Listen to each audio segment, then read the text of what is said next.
Всем салем. Накануне Дня Республики президент Казахстана Касым-Жомарт Токаев выступил с поздравительной речью и традиционно раздал награды. Но если слушать эту речь более внимательно, то складывается очень странное ощущение. Получается, что за 30 лет независимости Казахстан идею построения государства как республики, где власть принадлежит народу, а именно это значение вкладывается в смысл этого слова, постепенно утратил первоначальную идею, и сейчас республике власть принадлежит кому угодно, но только не народу. И самое время переименовать 25 октября не День Республики, а дать ему новое название «Дно Республики». К такому мнению я пришел, прослушав все выступление президента Токаева. Основные смыслы в его спиче сводятся к простым и вполне предсказуемым тезисам. У нас есть славная история, наша страна прошла долгий и трудный путь, и у нас есть определенные успехи. Все сказанное им вполне ожидаемо и традиционно никак не связано с объективной реальностью, в которой обитают граждане этой страны.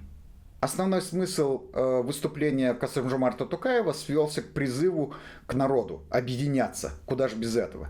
Это главный и любимый месседж всех автократов, которые прекрасно понимают, что их власть основана либо на полицейских дубинках, либо опирается на толстые стопки сомнительных протоколов с избирательных участков. Токаев призывает казахстанцев объединяться вокруг себя любимого, ну а вокруг кого еще? И, естественно, в качестве основного мотивирующего фактора использует образ врага. Мол, если мы не объединимся, то нашему суверенитету кранты, а наши враги спят и видят, как бы раздербанить эту нашу страну и наше светлое будущее. Так кто же эти враги? У Токаева есть ответ и на этот вопрос. Давайте послушаем. Критически важно обеспечить в стране диктатуру закона и порядка. Государство будет твердо проводить политику нетерпимости к любым проявлениям радикализма, экстремизма, правового нигилизма и бытового вандализма. Агрессия и риторика ненависти, попирание общественных норм, призывы к насилию, действия, оскорбляющие достоинство граждан, всему этому не должно быть места в нашем обществе. Мы будем жестко пресекать любые слова и действия, которые входят в противоречие с законом, разобщают граждан и расшатывают стабильность нашей страны. Те, кто приступает эту черту, должны понимать, что противопоставляют себя и государству, и обществу. Это должны хорошо понимать прежде всего граждане, и особенно публичные личности и так называемые лидеры мнений. Нужно отдать должное. В этой своей части Токаев всегда последователен и всегда выполняет обещания сразу же.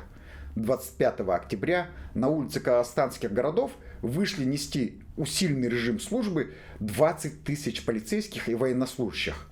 Они должны были пресекать, твердо проводить политику нетерпимости и не допускать. Это еще что такое? Арестованный? Почему под оркестр? Ваше Высочество, сначала намечались торжества, потом аресты, потом решили совместить. А где наша гвардия? Гвардия где?